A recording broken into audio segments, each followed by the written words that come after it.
ඕනෙම තප්පරයක මතක තියාගන්න ඕනෑම වයසක කෙනෙක්ට ඕනෑම තැනකදී ඕනෑම විදිහකට මරණය ලඟ වෙන්න බැරි කම නෑ. දැන් උනත් මැරෙන්න පුළුවන්. මොන වීරකම් අපි කරගෙන හිටියත් නේ. අපි සමාජයට මොන තරම් චරිත වුණත්, අපි සමාජයට මොන චරිත රඟපෑවත්, කොච්චර දේවල් කරත්, කොච්චර සල්ලි තිබ්බත්, කොච්චර බලය තිබ්බත්, මොන දේ තිබ්බත් මරණය ළඟට එන එක වළක්වන්න ඒක අපිට බෑනේ. ඒකට වයස් සීමා නැහැ. මේ බණ ඉවරලා සමහර විට ආපු තැනට නැවත මට යන්න වේද කියන්නත් බෑ. බණහන්න ආපු ඔබට ආයි ගෙදෙට්ට යන්න වේද කියන්නත් බෑ. ඒක අවිනිශ්චිතයි. ඕන කෙනෙකුට ඕනෑම මොහොතක මේක නැති වෙන්න පුළුවන්. ඒ වෙලාවට කියන්න පුළුවන්ද මෙහෙම? අනේ දැම්ම නම් මැරෙන්න බෑ. තා විනාඩි 5ක්වත් දෙන්න මම පොඩක් ගෙදෙට්ට කොට වෙලා එන්න. පුළුවන්ද කියන්න? එහෙම බෑනේ. මැරෙන දැන් හිතන්න දැන් Tamanට දැනෙනවා කියලා හිතන්න. හරි දැන් මම මැරෙනවා. මැරෙන්න බය නැද්ද? ඉන්නවද බය නැති කවුරු හරි? අපිට නම් ප්‍රශ්න නෑ. හඳුන්නේ ඔක මොකද මැරලා යන්නේ ඒක? එහෙම ඉන්නවද? නෑ සමහරු කියනවා එහෙමනේ. මැහුවම කියනවා නේ හඳුන්නේ මොන පිස්සුද? අපිට නම් කමන්නේ මොකක් වුණත් ඉතින් මැරෙන්න වෙනවනේ. ඔහේ මැරලා යන එකේ ප්‍රශ්න නෑ කියනවා. ඒ සමහරු කියනවා අපි නම් මැරෙන්න බය නෑ කියලා. දැන් මෙතනත් ඉන්නවා නම් එහෙම හිතෙන අය මම ප්‍රශ්නයක් අහන්නද? මතක් කරගන්න ඔබ වැඩියෙන්ම ආදරේ කෙනා නේ. ඔබේ දරුවෙක් වෙන්න පුළුවන්, ඔබේ දෙමව්පියෝ වෙන්න පුළුවන්, වෙන සම්බන්ධතාවයක් වෙන්න පුළුවන්. ඔබ වැඩියෙන්ම ආදරය කරන කෙනාව මතක් කරගන්න. හරිද? ඊළඟ තප්පරේ පණිවිඩයක් ආවොත් වෙන්න එපා. හැබැයි ඊළඟ තප්පරේ පණිවිඩයක් ආවොත් එයා නැති වෙලා කියලා දුකයිද නැද්ද? දුකයි. ඒක දරා ගන්න පුළුවන්ද? බෑ. ඒ කී දෙනෙක් නැති වෙලාද?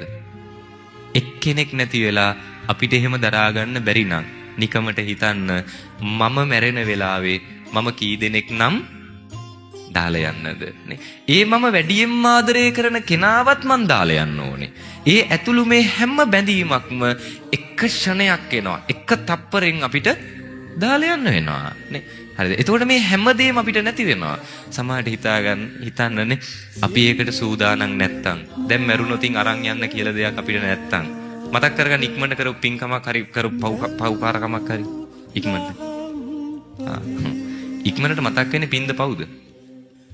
පව් නේ. අනික මේ මැරෙන වෙලාව උච්චර වෙලාව දෙන්නේ නැහැ හොඳද? මේ හිත කල්පනා කර කර හරි සතුටින් hina වෙවි එහෙම ඉන්න බෑ. හිතන්න මොකක් හරි ඇක්සිඩන්ට් එකක් වෙලා හරි නේ මැරෙන වෙලාවට හුස්ම හිර වෙද්දි හරි. ඒ කරදර දැනෙද්දි කොහොමද කරපු පින් මතක් කරගන්නේ? ඒක අමාරුයි අපිට නේ. ඒකයි මේ කියන්නේ. ජීවත් වෙලා ඉන්න කාලේ පින්කම් ඉබේ මතක් වෙන විදිහට මේව හුරු කරගන්න. හිතන්න මෙහෙම හැමදාම බත් ටික කනකොට ඔය බත් එකෙන් විඩක් සතෙක්ට දෙන්න පුරුදු වෙලා හිටියනම් දවස ගානේ අපි ඒ බත් විඩ දෙන්න පුරුදු වුණා. ඒ පින්කම අපි පුරුදු වුණා. පුරුදු වෙච්ච නිසාම අමුතු ආයාසයක් ඕනේ. සමහර විට මැරෙන වෙලාව එකපාර ඒව මතක් වෙනානේ. ඒ වගේ මොන හරි පුරුදු කරනවාද? මොනවද තියෙන පුරුදු කරන? දවස ගානේ මදුරුව නම් මරනවානේ. දවස ගානේ බොරු නම් කියනවා. නේ.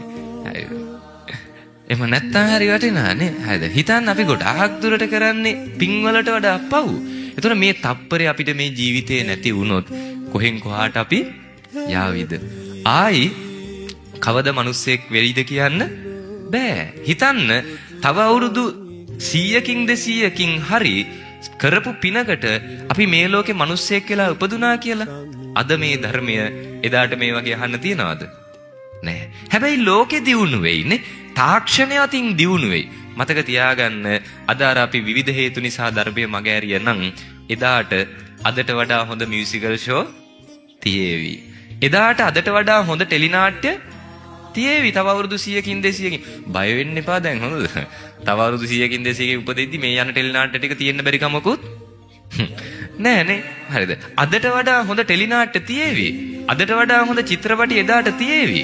අදට වඩා හොඳ සංදර්ශන එදාට තියේවි. අදට වඩා හොඳට නිදහසේ නිදා ගන්න අවස්ථා එදාට හම්බ වේවි. අදට වඩා හොඳට කන්න බොන්න එදාට තියේවි. හැබැයි ධර්මයේ තියේද? නෑ.